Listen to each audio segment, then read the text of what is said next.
The Eli Roth experience is a game that makes you ask a lot of questions. Why am I on this plane? Where is this plane going? Who is this child? Why is he with me? Why is the plane crashing? Who is this batty boy?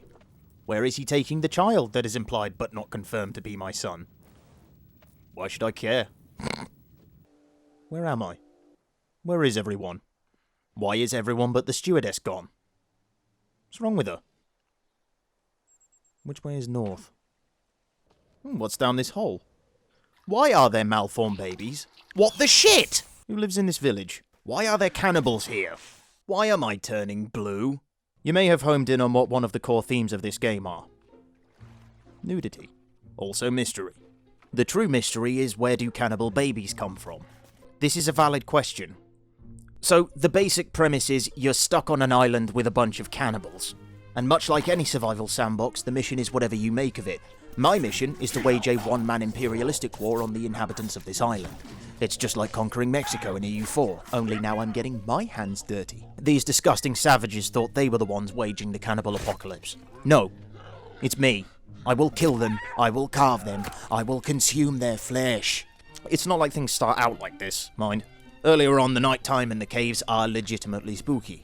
But as you progress, you find more weapons, you learn how to craft armor out of the bones and flesh of your enemy, and something just sort of changes in your mindset, unsurprisingly. It's hard to be frightened of an enemy when you are literally wearing the bones of their family.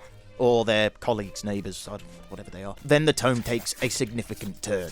They are rage, brutal, without mercy. But you will be worse. Rip and tear, until it is done.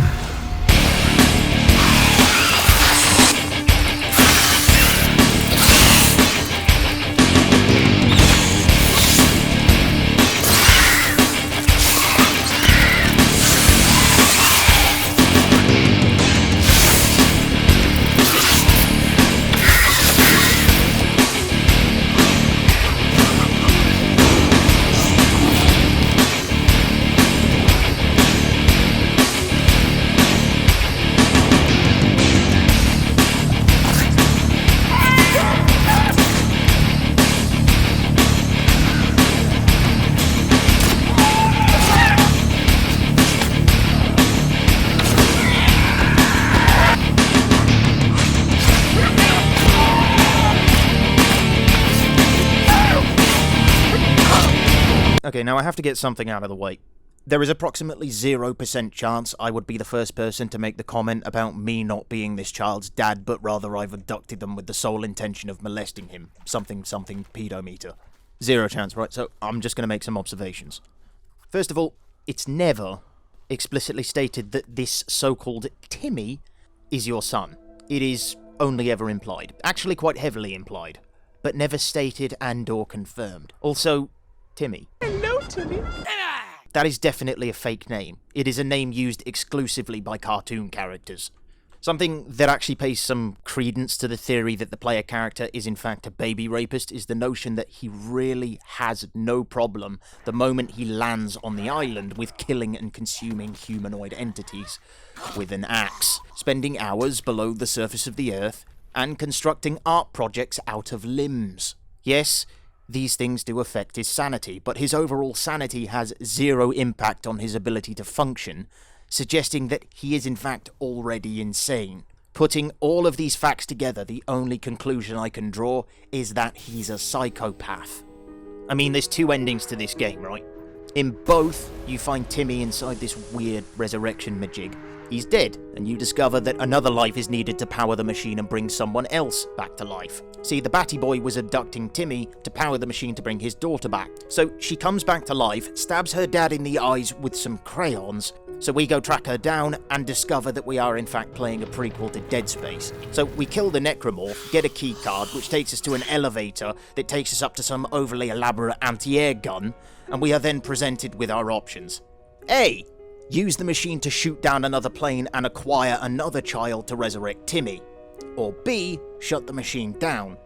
So there is in fact a canon ending where the protagonist is definitely a child kidnapper / murderer. Now, bearing in mind that as a part of this ending, he leaves the island and receives widespread adulation for his actions, he goes on fucking chat shows. Do these sound like the actions of a man that feels remorse for child abduction? My point is, he's clearly okay with it. Also, unsurprisingly, Timmy turns into a necromorph, which you'd have to be a moron to not figure out was inevitable. Like, he must have known Timmy was doomed and was just seeing it as a chance to get some boost for his ego before the child died, and potentially took others with him. Then there's ending B. You shut down the machine, leave the facility, and burn Timmy's photograph. Why? When Nanpad and Grandadpad died, I didn't go around burning all of their photos. Then in this ending, he makes no attempt to escape the island. This is the open-ended ending.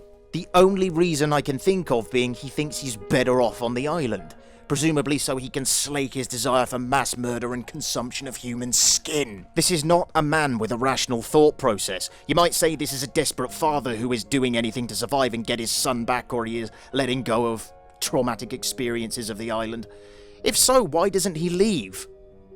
That's the best way to let go of it. The protagonist is a garbage human being, and the actions he performs are just that. A performance. It's a charade designed to paint a picture so that he can hide his cold gaze.